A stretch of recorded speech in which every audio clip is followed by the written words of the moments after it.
Oh, itu ada Pak Jarod nih. Assalamualaikum Pak Jarod. Nak minta izin yo. Oke, udah Pak. 2, 4, 6, ada 7 orang ya. Kita mulailah Ustaz ya. Ya Pak, boleh. Nanti kita mampanya nanti di akhir acara aja ya. Di akhir kita ngaji kita saling menyapa lah ya. Kita buka yo. Ya Pak. Bismillahirrahmanirrahim. Assalamualaikum warahmatullahi wabarakatuh. Waalaikumsalam warahmatullahi Assalatu wabarakatuh. wassalamu ala asrofil anbiya'i wal mursalin wa ala alihi wa sahbihi ajma'in. Allahumma shalli ala sayyidina Muhammad wa ala ali sayyidina Muhammad. Amma ba'du. Alhamdulillah, segala pujian dan syukur kita panjatkan kepada Allah Subhanahu wa taala yang mana pada pagi hari ini kita masih diberikan iman, Islam dan kesehatan sehingga bisa berkumpul kembali di kajian via Zoom ini ya dalam rangka thalibul ilmi. Salam kita panjatkan ke junjungan besar kita Nabi Allah Nabi Muhammad sallallahu alaihi wasallam. Allahumma sholli ala sayyidina Muhammad wa ala sayyidina Muhammad. Semoga kita nantinya akan mendapatkan sapaan beliau di yaumil akhirat nanti. Amin Allahumma amin. Yang saya hormati Tuan Guru kita Ustaz Ridwan alhamdulillah sudah hadir. Yang saya hormati Bapak Ibu para jemaah ya, kajian yang selalu istiqomah untuk mengaji setiap subuhnya ya. Baik ya Bapak Ibu, hari ini kita membahas masalah kitab pilar-pilar pengokohan nafsiyah Islamiyah. Sebelum kita mulai kajian kita pada pagi hari ini, marilah kita membaca basmalah. Bismillahirrahmanirrahim. Kepada Al-Ustaz, waktunya kami persilakan.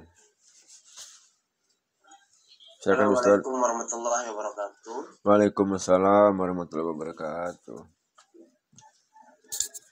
Alhamdulillahirabbil alamin wassalatu wassalamu ala asrofil anbiya'i wal mursalin sayyidina Muhammadin wa ala alihi wa sahbihi ajma'in.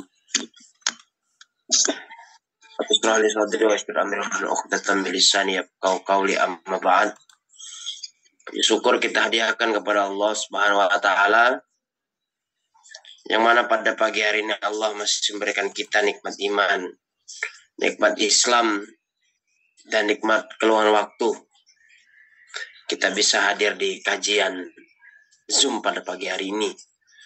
Selanjutnya selawat beriringkan salam kita hadiahkan kepada baginda Nabi Allah Muhammad sallallahu alaihi wasallam. Semoga selawat ini menjadi penolong kita yang berakhir kelak ketika harta, tahta, jabatan, uang tak berguna sama sekali dari Allah Subhanahu wa taala. Yang saya hormati Bapak Al-Pakar sebagai pemandu acara pada pagi hari ini. Yang saya hormati Bapak Ibu sekalian yang hadir dalam ruang Zoom ini. Sabar yang semakin menambah kedekatan seorang hamba kepada Rabb-Nya akan semakin menjauh sebagaimana firman Allah Subhanahu wa taala.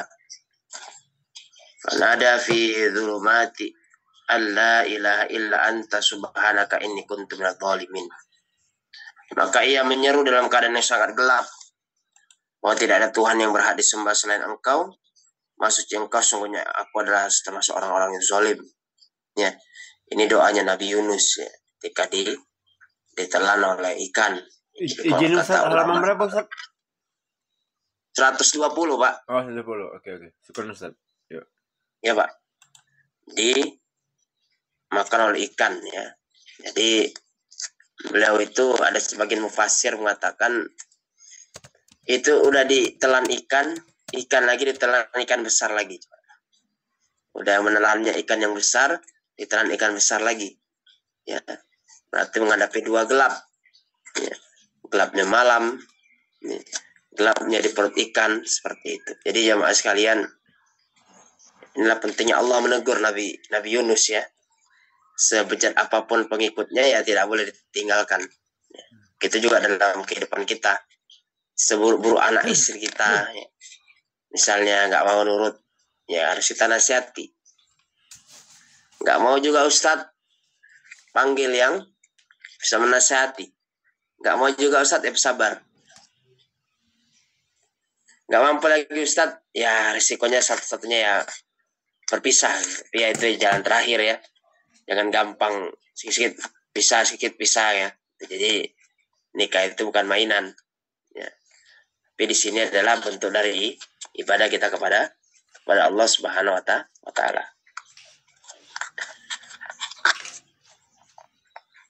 Kesabaran sebenarnya adalah kesabaran yang akan semakin kita akan mendekatkan ke jalan menuju surga, itu seperti Bilal bin Rabah, Kahbab, dan keluarga Yasir. Nah, ini semua sahabat Rasulullah Sallallahu Alaihi Wasallam.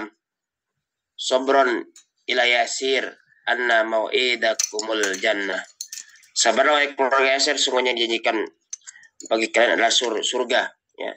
Jadi jamaah sekalian yang berbahagia pada pagi hari ini adalah dapat disimpulkan bagaimana keluarga Bilal bin Rabah ini. Ya. Ini luar biasa ya, seorang budak yang itu budak tersebut ya punya tuannya seperti itu ya, tapi dia beriman kepada Allah Subhanahu wa taala dan Rasulnya ya. Jadi dikatakan di sini adalah beliau itu kan, jamaah sekalian, adalah orang iman kepada Allah Subhanahu wa taala ya. Dan ini banyak penyiksaan yang dilakukan oleh Umayyah bin Khalaf ya. Supaya apa? Supaya dia tetap supaya dia beriman kepada Lata Uzza, tapi Bilal bin Rabah ini menolak seperti itu. Maka akan ditebus oleh Abu Bakar As-Siddiq ya, seperti itu. Jadi Bilal ini salah satu hal yang disukai Rasul sehingga terompahnya ada di surga ialah sandal kakinya, karena beliau melaksanakan sholat sunnah wudu. Itu tentang salah satu sahabat Rasulullah ya. Dan beliau mulia ya. Maka dalam Islam itu yang mulia bukan warna kulit ya. Kalau misalnya di Afrika Selatan tuh ada pemisahan antara kulit hitam dengan kulit putih, dalam Islam nggak ada seperti itu ya. Kalau orang kulit hitam orang kulit putih mengatakan bahwasanya orang kulit hitam itu adalah evolusi yang belum sempurna, masih berasal dari keras seperti itu, karena hitam kan luar biasa. Dalam Islam itu dikatakan bahwasannya inna akramakum indallahi atqakum ya. Sebagian dari kalian ya dikatakan di sisi Allah itu siapa?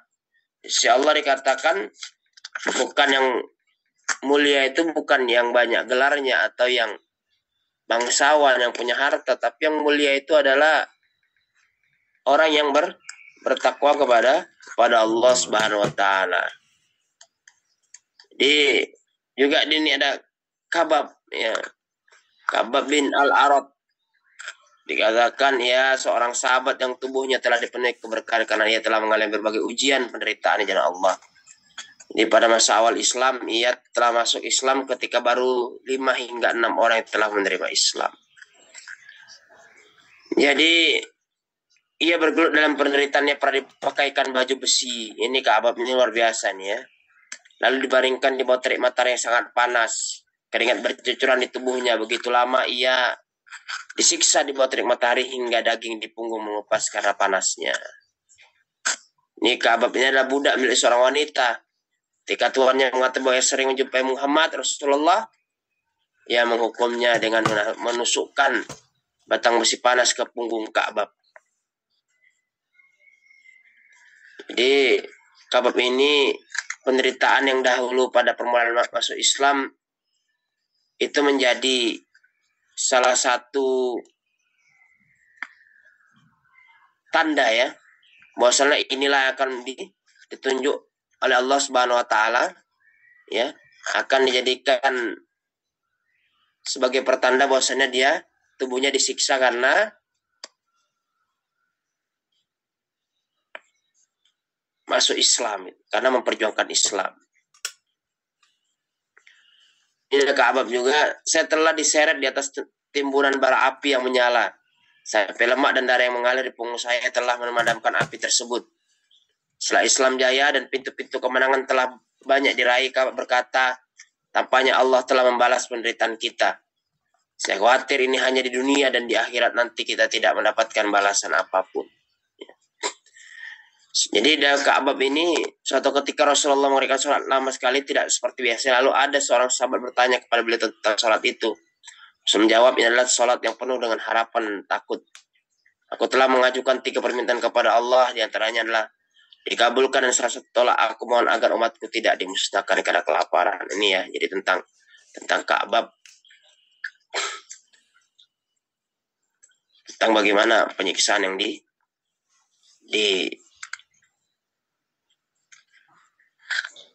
yang terjadi pada sahabat Rasulullah. Selanjutnya ada keluarga Yasir. Keluarga Yasir pun juga mantan budak, ya.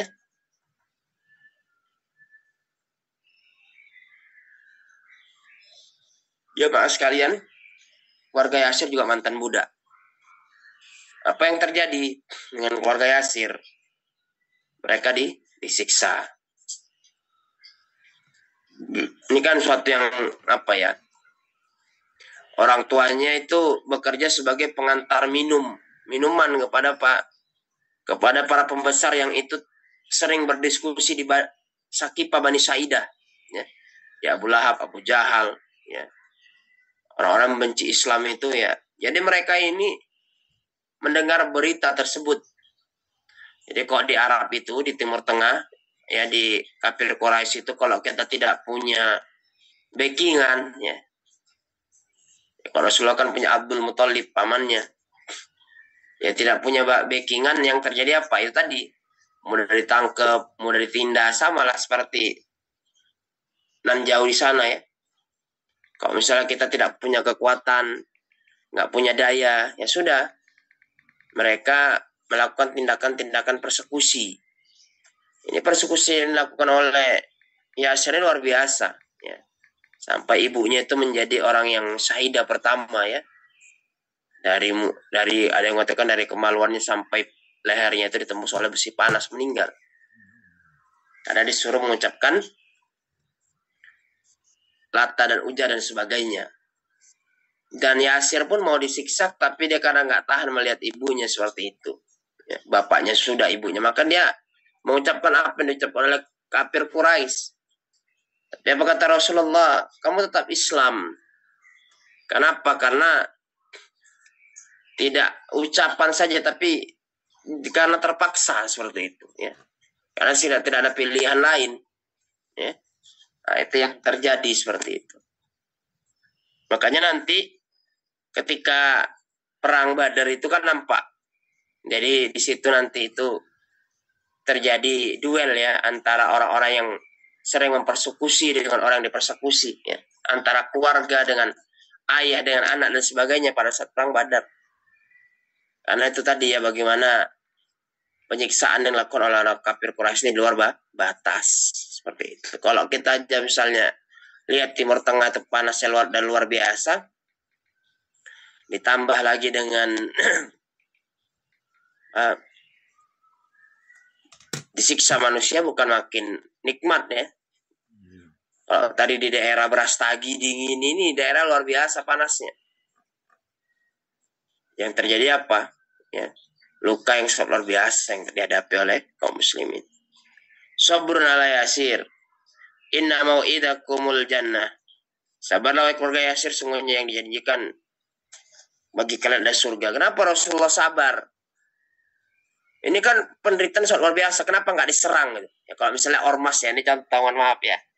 Ormas, ya. Ketika salah satu anggotanya dihajar dengan ormas lain, ya tidak ada istilah sabrun ala.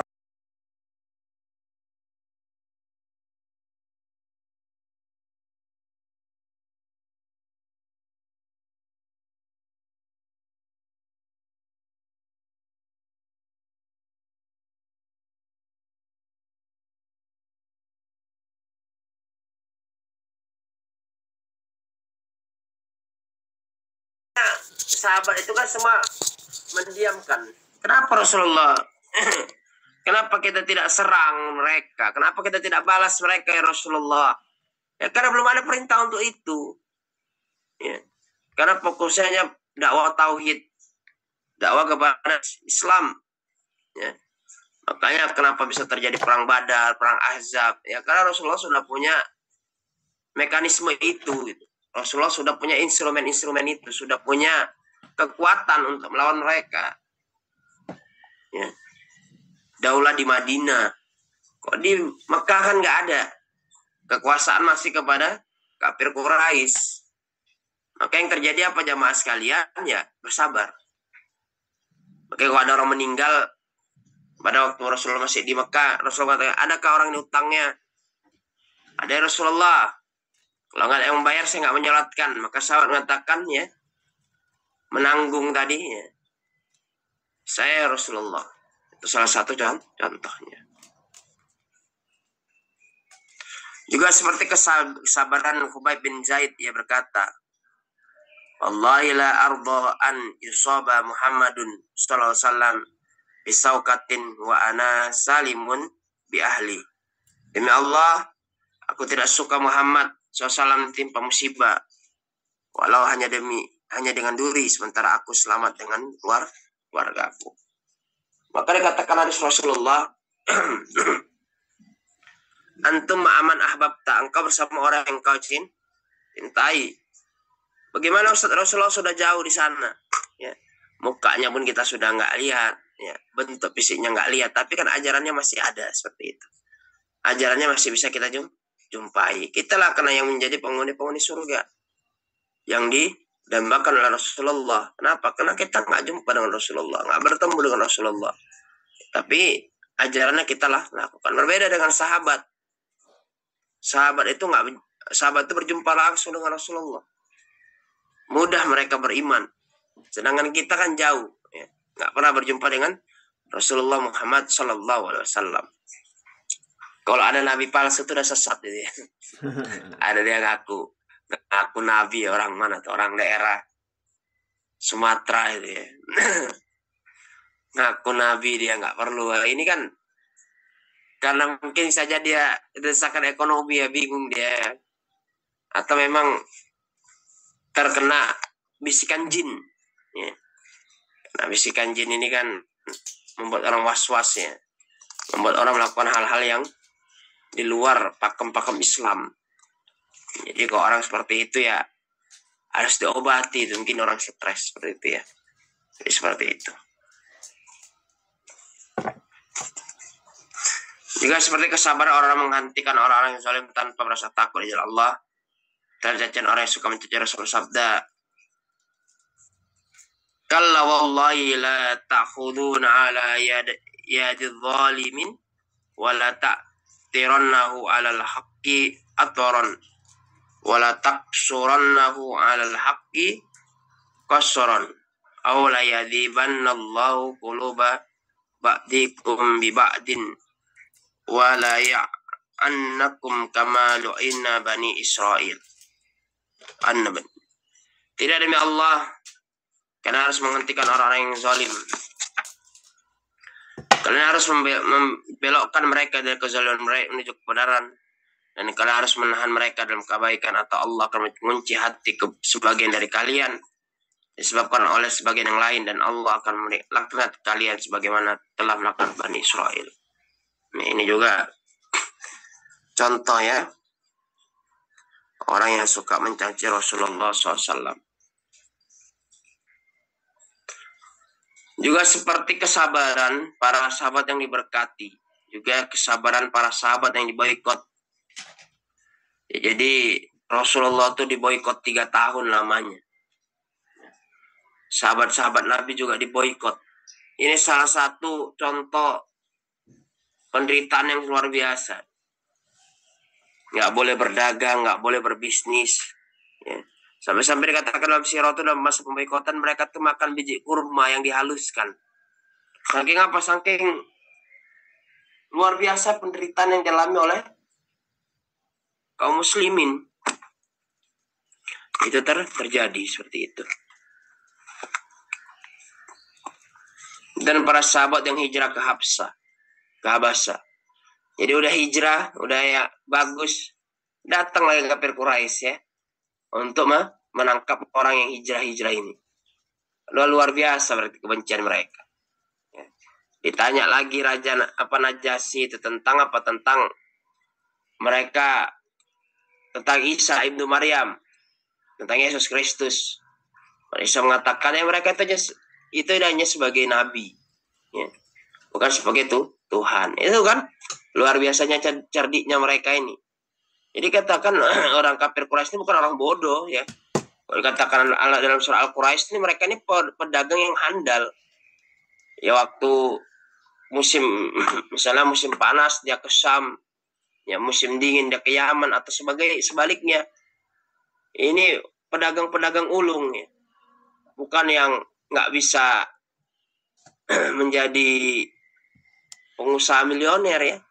Tapi karena tadi ingkar mereka kepada Allah Subhanahu wa taala.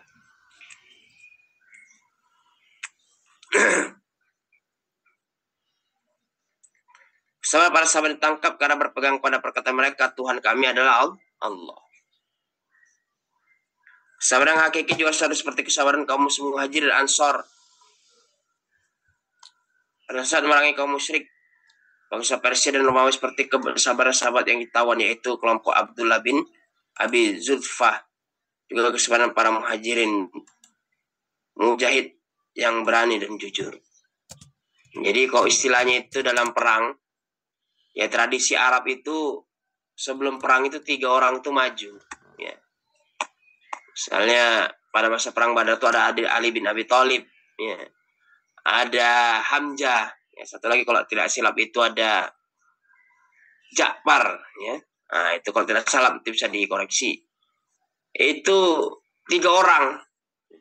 Waktu perang Badar pun juga seperti itu. Mana mereka ini? Ini mereka juga menampilkan 3 orang juga, ya. Makanya Hindun itu sangat marah kepada pamannya Nabi, ya, Hamzah.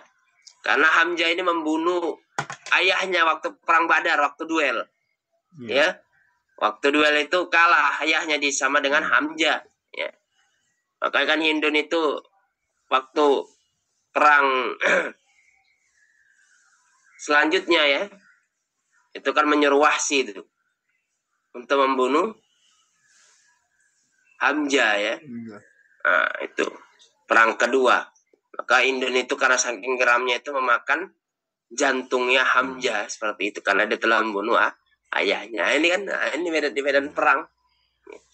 Di medan perang ini, ya, itu yang terjadi.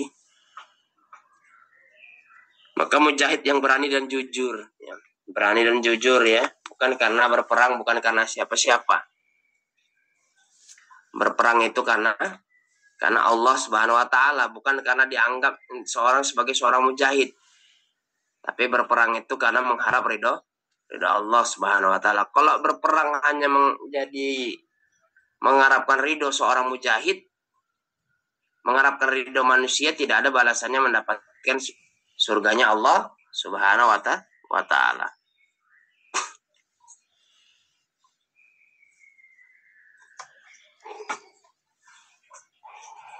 Kesabaran yang hakiki juga seperti kesabaran kaum muhajirin Ansar pada saat memerangi kaum musyrik bangsa Persia dan Romawi, seperti kesabaran sahabat yang ditawan oleh kelompok Abdullah bin Abi Zulfah.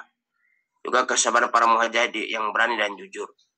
Jadi kalau dikatakan inilah Rasulullah Muhammad SAW. Jadi kalau dikatakan Middle East itu sebenarnya nggak kurang tepat. Timur Tengah. Jadi kalau kita katakan itu sebenarnya mereka itu di tengah-tengah itu. Jazirah Arab, Mekah, Madinah, Yasrib. Mekah itu sebenarnya di tengah-tengah dunia, bukan Timur Tengah. Inilah karena konspirasi Barat ini, ya. Jadi kalau dikatakan Timur Tengah ya jauh dari timur, ya. Nah, daerah kalau setiap timur ya daerah Papua sebenarnya timur. Tapi ini di Middle East itu tengah-tengah, ya. Sabar. Yang ada di itu kan ada apa turunan-turunannya, ya, Ham, Yafis, ya. Nah itu ada 3 orang itu, ya, yang mereka itu ya dari situ, yang mereka menyebar anak cucunya seperti itu. Kesabaran adalah kesabaran pada saat melaksanakan amar ma'ruf nahi mungkar dan tidak lemah meskipun di hadapan kepada berbagai penindasan di jalan Allah. Ya, amar ma'ruf nahi mungkar ini kan tidak dilakukan oleh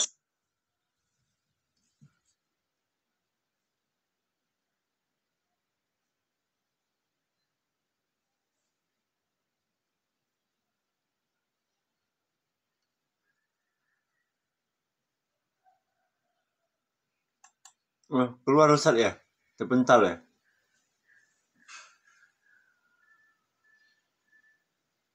Bentar, sinyal mungkin.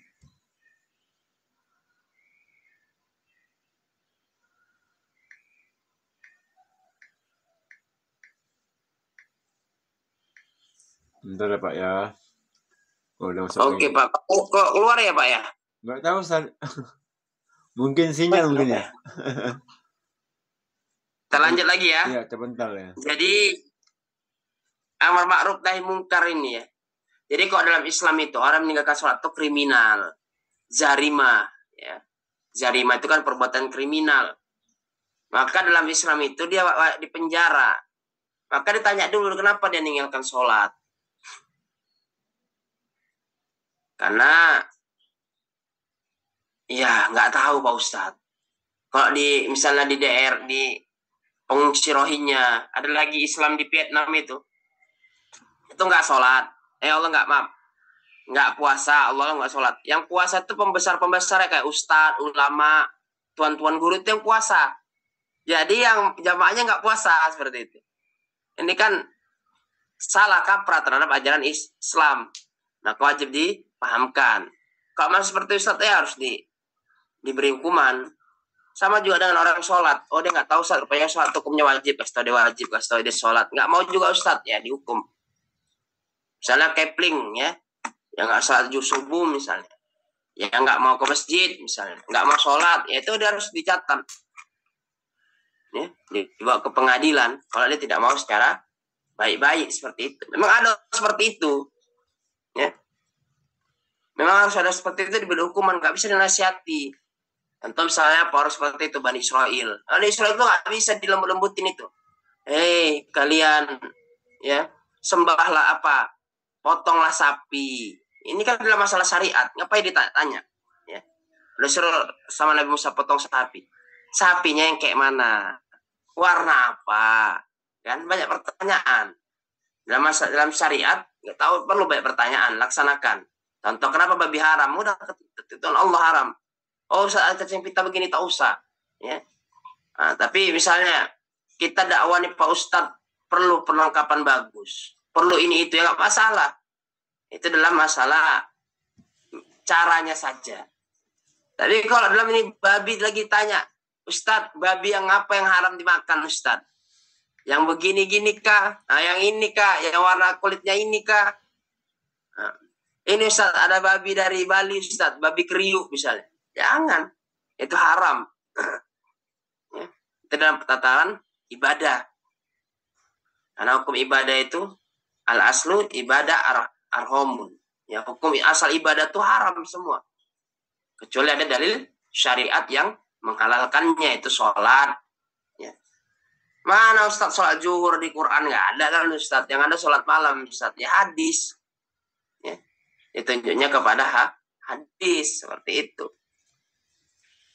Kalau misalnya Al-Quran tidak, makanya kan buka tafsirnya kan. Ustadz itu berkata yang nggak boleh Ustadz kepada orang tua. Kalau nempeleng mukuli nggak apa-apa Ustadz. Ya kan ada lagi orang yang tiktokers itu mandi neneknya pakai air ya biar dapat gift. Nah, itu nggak boleh.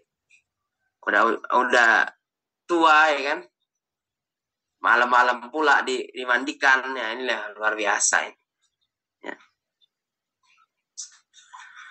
Jadi kekuatan besar itu yang di timurnya Persia, di baratnya Romawi, kan tengah-tengah berarti.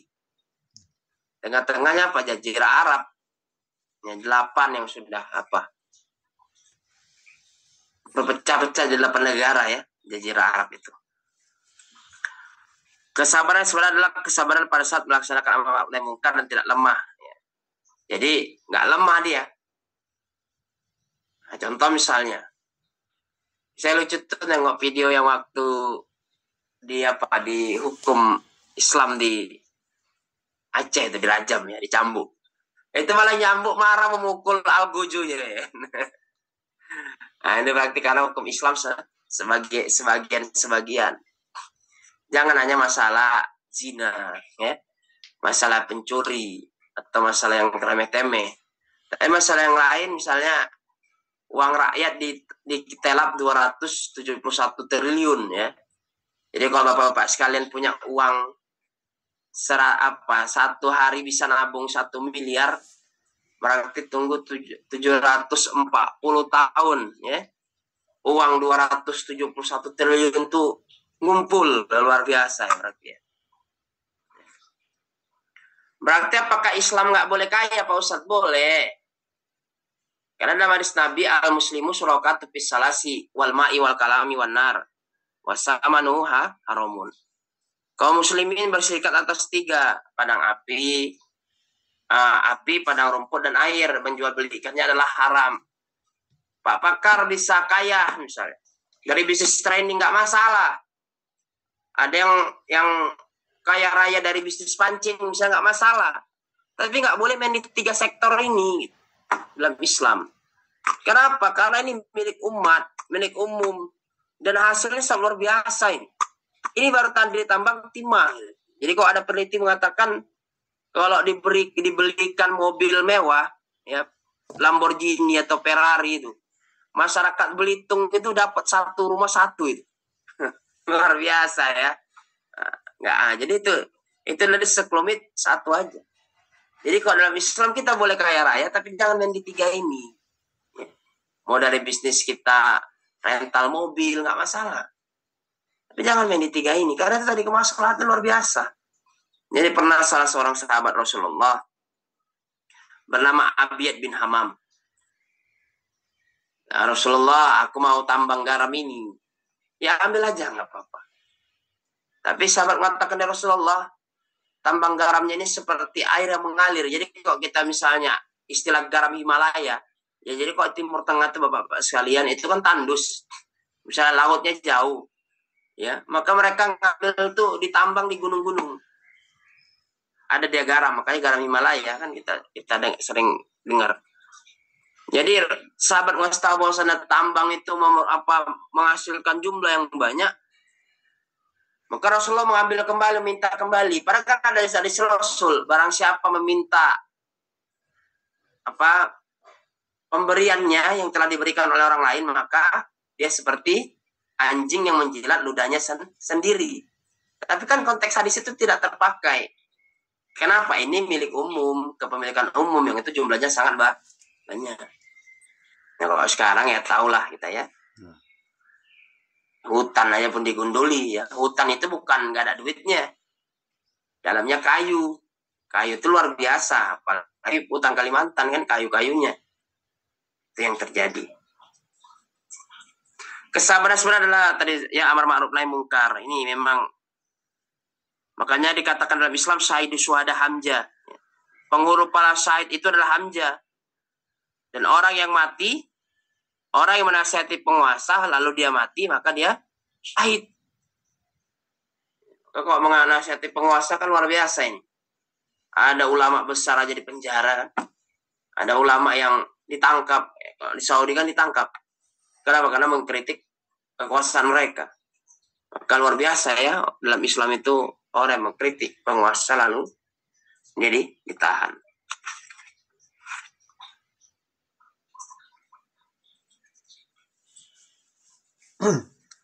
Kesabaran yang sebenarnya adalah kesabaran pada saat menjadi tentara bersama pasukan kaum muslimin yang siap memerangi musuh-musuh Allah. Jadi dikatakan di sini jamaah sekalian, dalam Islam itu tidak semua harus berjihad, tapi harus ada orang yang menuntut ilmu. Maka Rasulullah ketika ada sahabat Nabi yang itu masih muda belia, Rasulullah mengatakan kamu tuntut ilmu dulu di sini, ajarkan kepada saudara-saudaramu. Tapi ada sebagian pengusaha, ya Rasulullah usahaku banyak ya Rasulullah, nggak bisa begini-begini ya Rasulullah. Maka Rasulullah, kamu ikut berjihad di jalan Allah Subhanahu wa Ta'ala.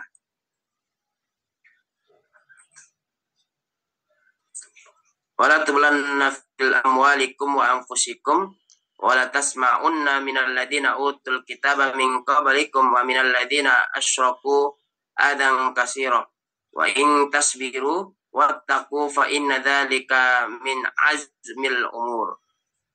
Kamu sungguhnya akan diuji terhadap hartamu dan dirimu, dan juga kamu sungguh-sungguh akan mendengar dari orang yang diberi kitab sebelum kamu, dari orang-orang yang mempersekutukan Allah, gangguan yang banyak yang menyakitkan hati. Jika kamu bersabar dan bertakwa, maka sungguhnya demikian itu termasuk urusan yang patut diutamakan. Dan juga dikatakan di sini,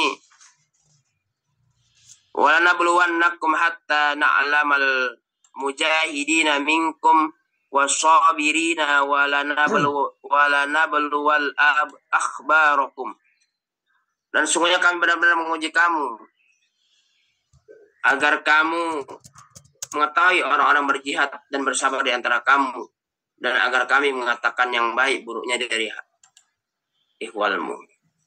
Wala nabluwannakum bisyai'im minal khawfi wal ju'i wa naqsim minal amwali wal anfusi was samarat wa basyiris sabirin alladzina idza asabatuhum musibah qalu inna lillahi wa inna ilaihi raji'un ulaika alaihim shalawatun mir rabbihim wa rahmah wa ulaika humul muhtadun. Dan sungguh akan kami berikan cobaan kepadamu dengan sedikit ketakutan, kelaparan, kekurangan harta, jiwa dan buah-buahan. Dan berikanlah berita gembira kepada orang yang sabar, yaitu orang apabila timpa musibah mereka mengucapkan inna lillahi wa inna ilaihi raji'un, dan kami milik Allah dan kami akan kembali kepada Allah Subhanahu wa taala. Mereka itulah mendapatkan keberkahan dan yang sempurna dari rahmat Tuhan mereka. Mereka itulah orang yang mendapat petunjuk. Jemaah sekalian yang berbahagia. Jadi kita akan diuji oleh Allah Subhanahu wa taala dalam hidup kita, ketakutan. Ya, takut miskin, takut kehilangan istri, takut kehilangan rumah, takut kehilangan kendaraan, karena takut. Tapi kalau takut kita ini kita biarkan, itu bisa jatuh kepada syirik, menyekutukan Allah Subhanahu wa taala. Takut miskin, sedangkan Allah Subhanahu wa taala telah memberitahu umur kita, telah memberitahu harta kita, telah memberitahu waktu kita, kan. Jadi apa yang kita takutkan? Intinya kita kan ikhtiar di sini. Kalau rasa takut kita turutkan, ya nggak ada habisnya. Ya. Takut miskin sehingga dia tidak berzakat, berinfak. Jadi ada satu cerita nih ya, cerita yang bisa dibilang imajinasi atau apa gitu. Tapi ini bagus pembelajaran. Jadi istilah ada dengan Pak Budi dengan Bu Ani nih ya, pengusaha kaya raya ya. Yang ingin kayanya Pak Budi dan Bu Ani untuk berdeka berinfak pun nggak bisa lagi, nggak mau lagi. Sehingga artinya kaya raya karena Bu Ani ini rajin bekerja, rajin berwirausaha, meninggal Bu Ani. Dan Pak Budi menikah lagi dengan pegawainya. Dan berkatalah Pak pegawainya kepada Pak Budi, alhamdulillah ya Bang, berkat Bu Ani bekerja keras, jadi hartanya kita nikmati. Ya itu seperti tadi. Si ibu dia mencari, bukan berarti nggak boleh untuk anak kita supaya tidak kekurangan, tapi jangan lupakan ibadah kita. Ini kadang orang gampang sekali nih kan, karena rapat bisnis zuhur pun kelewat, asar pun kelewat. Ya. Sering ini orang saya lihat ini seperti ini, mudah sekali kita meninggalkan sholat. Ya. Ini kan tiang agama. Gitu. Jadi ini yang membedakan kita dengan orang non Muslim. Apalagi lantas yang membedakan kita dengan orang Muslim kalau nggak sholat kita, mau apa lagi tuh seperti itu. Ya, jadi seperti itu. Baiklah Bapak Ibu sekalian, sampai di sini kajian kita pagi hari ini. Saya kembalikan kepada Pak Al-Pakar. Ya, syukur Ustaz. Baik Bapak Ibu ya, kita punya waktu lebih kurang 15 menit lagi. Ini bab terakhir ya. Insya Allah kita Senin depan masuk bab baru ya, bab 9 ya. Doa, zikir, dan istighfar. Ini kita masih masalah tentang kesabaran ya. Jadi yang mau bertanya silakan tentang kesabaran ini. Gampang diucapkan tapi sulit dilakukan. Nah seperti itu ya. Itulah sabar tadi tuh. Ya, saya yang mau bertanya, Pak Junaidi, Pak Matondang, Pak Jarod, semua silakan. Kalau yang punya kitab bisa dibaca-baca ulang ya. Dia halamannya halaman 106 ya. Bab sabar menghadapi cobaan dan ridho terhadap qada Allah. Nah, itu dia.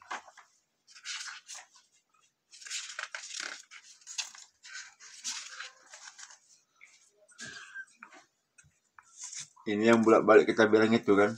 Sabar ya. Memang gampang. Tapi sulit dikerjakannya. Enak ngomongnya sabar ya. Nah, itu. Kemarin kan dengan wanita itu ya, yang suaminya meninggal gitu ya. Yang mana, Ustaz? Sabar ya, kata Rasulullah. Apa tahu kamu tentang sabar? Rasul mengatakan yang sabar itu saat pertama kan. Ini yang terjadi. Bang saya itu Pak seperti itu. Oh ya Ustaz, kan ada juga orang bertanya Ustaz, berarti sabar nih dia dari awal Ustaz, bukan misalnya sabar di penghujung-penghujung, bukan, berarti dari awal itu sudah bersabar ya Ustaz ya? Ya, jadi sabar terhadap kodonya Allah. Jangan sabar kepada kemaksiatan orang-orang bedangdut. Ada orang maksiat minum-minum keras, kita sabar aja lah. Kita doakan. Kalau kita mampu dengan lisan kita, dengan tangan kita, mainkan. Kalau tapi tak mampu ya dengan mendoakan dengan selama-lamanya iman. Tapi jangan ada kuasa kita diam aja ada orang berbuat maksiat. Iya. Kita tegur ya, walaupun ini jangan minum-minuman di sini berdosa. Itu kan udah menegur. Jangan pacaran di sini. Ya, itu kan udah menegur seperti itu. Jangan pacaran di sini di hotel lebih enak. Jangan, ini berdosa namanya itu. Ya. Iya, kecuali suami istri. Nah, itu jangan pacaran. Jangan, udahlah menikah sajalah kalian. Lebih menenteramkan ya. Lebih menjaga parji kan gitu. Seperti itu kan enak. Oh ya Ustaz. Nah, itu kan lebih dia. Seperti itu, Pak. Iya, Ustaz. Ya, silakan yang lain yang mau bertanya. Terus ada ini Ustaz, kita share-share Ustaz. Ada juga yang orang ngomong ini Ustaz. Aku ini udah sabar ya. Nah, maksudnya kayak ngomongnya misalnya kayak aku ini sudah menahan sabar loh gitu. Saya kayak awas ya, aku ini sudah sabar loh gitu, kayak diucapkannya aku ini jangan ngomong-pancing, aku sudah sabar. Nah, kayak gitu ngomong kayak Nah, jadi istilah kalau orang yang puasa itu Pak, yang puasa itu kan ada orang membuat marah kan, maka Rasul mengatakan beritahu bahwasanya kita sedang puasa. Maka ini kata orang yang kuat di jalan Allah itu bukan orang yang bisa ngangkat besi, ngangkat barbel, enggak. Yang kuat itu kan yang bisa menahan marah. Ini yang luar biasa, apalagi orang Medan kan. Sedikit ngegas ya kan. Namanya udah turunannya ya. Tapi kalau dalam hal kejahatan jangan ngegas ya kan. Sampai pun lampu tiang listrik pun hilang ya. Ya, ini luar biasa nih, jadi contoh juga nih. Dia masih merah gitu, nyebrang dia ke meper di pinggir dia. Di hijau dia baru dia ikut sama yang lain nyebrang. Ini kita ya, Insya Allah. Udah merah pun kita berani juga nyebrang itu ya. Itu berarti kategori nggak sabar Ustaz ya? Yang nggak sabar ya. Dia mengambil hak orang lain ya. Orang lain. Bukan hanya mubah saja ya, tapi kan kita menjaga keselamatan kita. Iya. Kalau yang celaka dia tadi yang nabrak, yang melanggar, nggak apa-apa. Ini kok orang lain yang celaka gara-gara dia, banyak seperti itu. Iya. Nah, dia dalam berkendara aja kita harus sabar, apalagi dalam kehidupan nih Ustaz ya. Iya benar. Memang itu banyak itu orang nggak sabar dalam berkendara. Iya. Bahaya. Assalamualaikum Pak Ustadz. Waalaikumsalam. Iya. Maaf lahir batin, agak telat nih Pak Ustadz. Sama-sama Pak. Sama-sama Pak. Iya. Aku ucapkan minal izin Pak, izin Pak. Iya, sama-sama Ustadz. Ya Pak. Ya Ustadz, mungkin sedikit untuk terkait dengan bab sabar nih Pak Ustadz. Mungkin tadi udah banyak dibahas. Gini Pak Ustadz, kadang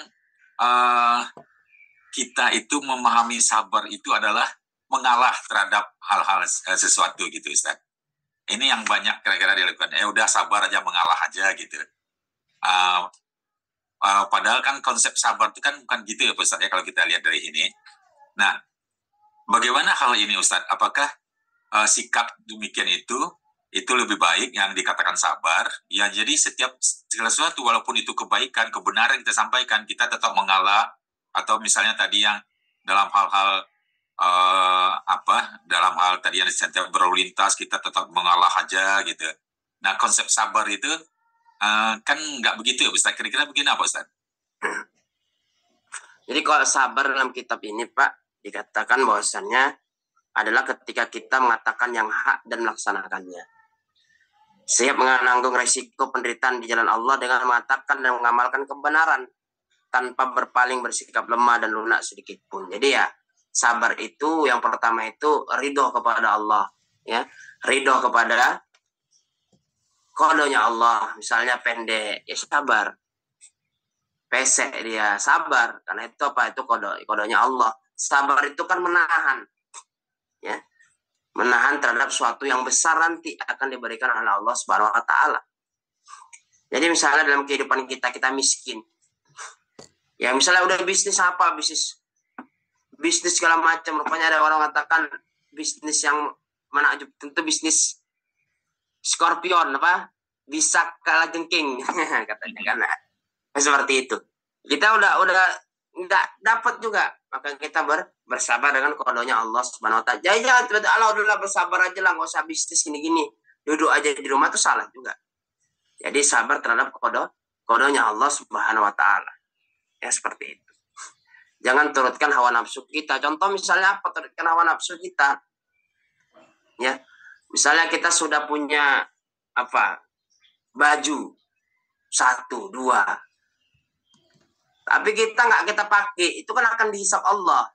Tambah lagi bajunya lagi, tambah lagi sepatu nggak terpakai juga akan dihisap Allah. Maka orang seperti itu orang tidak sabar dengan nikmat Allah Subhanahu Wa Taala. Kalau dia sabar, oh ya kita beli baju 5, ada 10 lagi di rumah nggak terpakai, diberikan kepada orang lain. Supaya apa? Supaya tidak terjadi hisap. Misalnya Pak Junaidi punya mobil 10, jangan semua diborong 10 misalnya. Atau 1 misalnya dikasih buat ambulan misalnya. Itu contoh. Atau misalnya Pak Ustadz, ini yang usaha saya Pak Ustadz, rental mobil misalnya contoh. Maka sebagian dari rezekinya diinfakkan di jalan Allah Subhanahu Wa Taala. Contohnya misalnya zakat malnya. Bukan berarti mobilnya zakat mal, bukan. Hasil dari sewa mobil tadi. Sayanglah duitnya dizakatin ini kan. Orang yang berzakat sama Allah, terutama zakat mal ini nanti harta-hartanya itu akan dicairkan, ya berbaik emas, perak, dan dituangkan ke tubuh orang yang tak mau membayar zakat tadi. Luar biasa ancaman Allah. Jadi gimana Pak? Ya harus sabar. Kan didik anak juga harus sabar. Anaknya marah-marah misalnya, ayo kita jauh, menghindar, pergi. Kalau kita pun marah juga, anak kita tipe besar tukang marah-marah juga. Karena mencontoh kita. Jadi kalau saya rasa Pak, sabar ini terhadap kodonya Allah. Ya. Sabar terhadap rezeki yang telah diberikan Allah. Tapi jangan sabar kita terhadap apa? Kemaksiatan. Jangan sabar kita ya terhadap apa? Terhadap orang yang memerangi Islam. Terus kita bela saudara kita. Seperti itu. Intinya Pak, disertai sabar, disertai dengan ahkamul khamsah. Apa itu Ustaz? Perawan Nabi Nuh. Siapa yang masuk? Dia selamat. Haram, halal, makruh, mubah, sunnah. Contoh misalnya, Pak ada ini Pak, gaji besar. Supir, 15 juta gajinya. Apa kerjanya? Ngangkut tua Pak, sama ngangkut minuman keras. Nah, kalau kita hanya aspek manfaat, mantap juga 15 juta.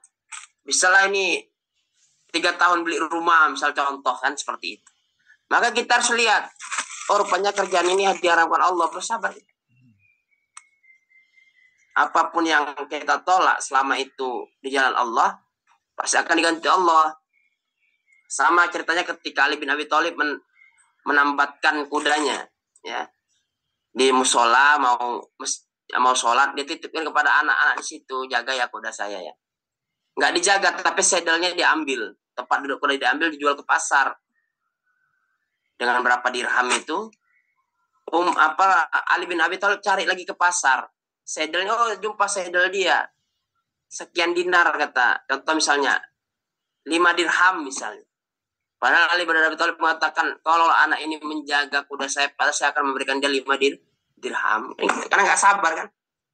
dicurinya sadel, dicurinya tempat dudukku, udah tadi. Itulah manusia. Mau jadi yang halal, mau jadi yang haram. Apalagi zaman sekarang ya, yang kalau mau jujur Ustadz, nggak ada kawannya, emang seperti itu Pak. Kalau jujur nggak ada kawannya, nggak bisa kerja sama Pak Ustadz, nggak bisa atur strategi, begitulah segala macam Pak. Ya, itu yang terjadi di tengah-tengah kita. Mungkin ada lagi Bapak Ibu sekalian yang mau diskusikan. Begitu ya Pak Junaidi ya. Ya Ustadz, ya Pak Bang Bakar, ya. Pokoknya tetap kita bersabar menjalankan sesuai yang tadi dibilang apa Ustaz Ridwan tadi. Ya mungkin satu pertanyaan lagi ya sebelum kita tutup ya. Kalau masih ada yang mau bertanya silakan.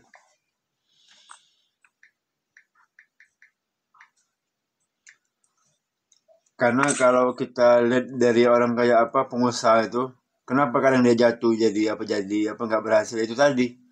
Dia tidak menerapkan konsep apa? Konsep sabar, nah, itu dia. Itu yang menjadi prioritas kalau kita jadi pengusaha. Harus itu tadi bersabar. Nggak ada orang yang ujub-ujub langsung kaya. Sama kayak kita manusia lah. Kan nggak ada orang lahir langsung jadi dewasa kan. Kan dari bayi dulu dia, ya kan merangkak dia, yang misalnya. Nah, berjalan dulu dia, baru kan mulai remaja, dewasa, baru kan jadi orang tua seperti itu. Sama kayak kita usaha. Nggak ada usaha langsung, buka usaha langsung sukses. Kami puluhan miliar dapat omset, nggak ada. Dapat kita bersabar. Ada Pak Pakar langsung buka usaha langsung rame, langsung miliar orang omsetnya. Apa itu Ustaz? Dibantu Bapak. Goreng. Itu hanya satu tertentu ya Pak, nggak semua kayak gitu ya. Nggak semua bisa gitu ya. Ada yang, jadi kalau dikatakan memang seperti itulah Pak ya, bisnis itu ya. Kalau cepat juga cepat hancurnya juga kan. Iya. Cepat hancurnya juga. Itulah manusia tadi. Jadi kalau Bapak katakan kita yang orang kayak biasa, contoh ada artis buka 100 gerai apa makanan Jepang itu cuman 6 bertahan Pak, dari 100 atau 50 6 bertahan itu berapa miliar modalnya itu. Jadi kalau kita katakan langsung sukses, nggak juga. Artis pun buka kue kekinian tumbang semua kan. Iya. Terdengar lagi merek ini merek itu, nggak terkenal lagi dah. Karena kan instan dia nama artis yang digandengnya. Nggak ada, memang langsung instan tuh nggak ada. Tetap apa dari apa bersabar lah, memang harus berusaha. Iya. Nggak ada langsung ujub-ujub berhasil banyak pelanggan, nggak ada. Tapi jangan gara-gara ini jangan takut pula bisnis. Iya, kan, nggak boleh, jangan juga takut. Iya. Itu bisnis. Ya kita jalani, kan selama kita ikhtiar kepada Allah. Kalau ternyata bonusnya banyak pelanggannya, alhamdulillah, jangan sombong. Jadi kita jangan kayak Salabah. Udah dikasih los kambing banyak, ternaknya nggak mau dia beribadah. Lambat dia, ini kadang kita gitu nih. Ya. Salabah. Iya, karena kita nggak tahu kita umur kita kan. Iya. Rancang bisnis umur sekian tuh lewat kita, ya kan. Jangan sampai kita kayak Bu Ani tadi ya. Banyak uangnya tiba-tiba nggak sempat merasakan zakat, infak, umroh, ya, haji, tiba-tiba dipanggil Allah, gagal sebut dari tadi meninggal seperti itu. Ujung-ujung siapa yang menikmati? Orang lain kan Ustaz. Aduh. Alah, istri baru. Iya, aduh, kacau ya. Nah, jadi gitu ya saudaraku. Jadi kalau kita dapat apa misalnya dapat rezeki lebih, ya boleh kita nikmati hidup. Boleh kita pergi kemana kayak nikmati hidup. Benar itu Pak. Iya. Ya nanti sudah sakit. Kan kalau kita sudah sakit, kita kaya pun kan susah. Dikasih apapun makanan, ya namanya sakit. Nggak nafsu lah makan. Nah, mungkin itu ya. Jadi kita sudahkan dulu, sudah mau jam 7. Insya Allah kita berjumpa lagi di besok ya, membahas masalah tafsir Al-Wa'i ya, bersama guru kita Ustaz Musa. Dan juga gini ya, saya masih suasana Lebaran. Melalui Bapak izin, mohon maaf dari batin ya Pak Ustadz, kawan-kawan semuanya ya, saya mohon maaf dari batin ya. Mungkin selama ini saya masih ada kadang bolak-balik memiss call untuk mengaji ya, mengingatkan ya kan. bolak-balik sibuk kali Pak pakai bolak-balik nelpon. Nah, itu saya mohon maaf ya. Niat saya hanya untuk ya kita sama-sama mengaji, selalu kita berupaya untuk menjadi yang lebih baik lagi ya. Amin. Karena kalau menjadi orang baik susah, tapi kalau menjadi orang jahat gampang kita. Seperti itu. Ya saya kan Ustaz ditutup Ustaz. Ya baiklah, kita tutup dengan membacakan istighfar 3 kali. Astagfirullahaladzim. Dan doa penutup majlis. Subhanakallah wa bihamdi. Asyhadu an la ilaha illa anta astaghfiruka wa atubu ilaik. Bila bisa bil haq wastabiqul khairat. Assalamualaikum warahmatullahi wabarakatuh. Waalaikumsalam warahmatullahi wabarakatuh. Syukur Ustaz, jasa kaya Ustaz atas ilmu waktu yang disampaikan. Semoga bermanfaat untuk Bapak Ibu pada pagi hari ini. Semoga Ustaz selalu diberi kesehatan, dimudahkan segala urusannya, dilancarkan segala rezekinya. Amin. Dan juga semoga Bapak Ibu yang hadir di pada pagi hari ini ya, kita sama-sama diberi kesehatan oleh Allah, dimudahkan segala urusan kita, dilancarkan rezeki kita. Yang masih sakit semoga cepat sembuh, yang masih punya utang semoga cepat lunas, yang baru bangun usaha semoga usahanya berkembang ya. Yang belum anaknya berjodoh semoga segera berjodoh ya. Amin. Dan juga semoga kita semua mendapatkan kebaikan dari Allah Ta'ala. Amin ya Rabbal alamin. Dan juga semoga hari ini apa yang kita kerjakan mendapatkan keberkahan dari Allah Subhanahu wa Ta'ala. Amin ya Rabbal alamin. Baik Bapak Ibu, kita tutup ya dengan membaca hamdalah. Alhamdulillahirrahmanirrahim. Dan juga doa akibat majelis. Subhanallahumma wa bihamdika asyhadu an la ilaha illa anta astaghfiruka wa atubu ilaik. Wabillahi taufiq wa hidayah. Wassalamualaikum warahmatullahi wabarakatuh. Waalaikumsalam warahmatullahi wabarakatuh. Syukran ya. Warahmatullahi wabarakatuh. Ya. Syukran. Oke. Salam sukses. Allahu Akbar. Ditutup yo. Mana nih? Tutup. Oke.